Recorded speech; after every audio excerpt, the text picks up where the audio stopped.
Ce diaporama a pour objectif de vous préparer à la lecture d'un roman de Luis Sepúlveda qui s'intitule « Le vieux qui lisait des romans d'amour ». L'intrigue se déroule dans la forêt amazonienne. Aussi, il vous faudra retenir les informations suivantes. La superficie de l'Amazonie, au moins les noms de 3 pays sur lesquels s'étend la forêt, des particularités climatiques de l'Amazonie, ainsi que les noms de l'animal et du peuple amérindien dont il est question dans le roman. La forêt amazonienne est une forêt gigantesque qui s'étend sur 6 millions de kilomètres carrés, c'est-à-dire une superficie égale à 6 fois celle de la France à peu près.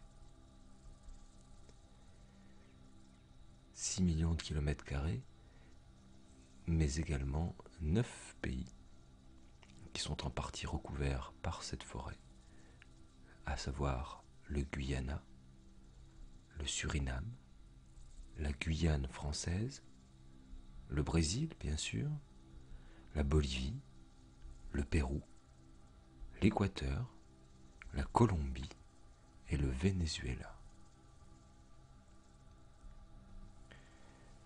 La forêt amazonienne est la 2e plus grande forêt du monde, derrière la taïga, qui se situe, elle, en Russie, principalement. Les précipitations moyennes en forêt amazonienne sont de l'ordre de 2100 mm par an à 2450 mm par an, avec des zones au nord-ouest atteignant plus de 10 000 mm par an.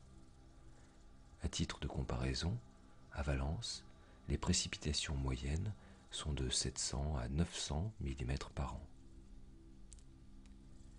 Le climat de la forêt amazonienne est chaud et humide toute l'année.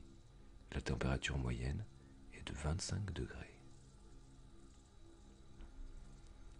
C'est une des régions les plus humides de la planète, d'où sa très riche biodiversité. Pour le plaisir des yeux, quelques variétés de la flore,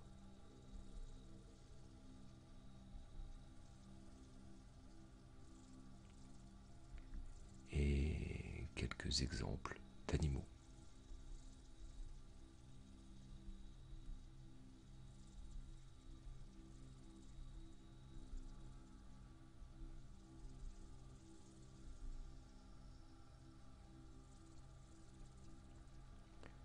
Nous allons nous arrêter sur 2 sujets.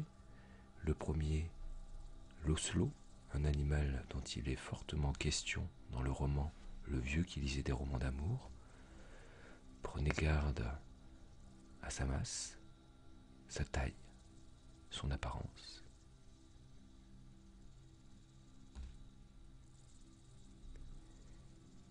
Et il faut évidemment évoquer les Shuars, dont il est également question dans le roman.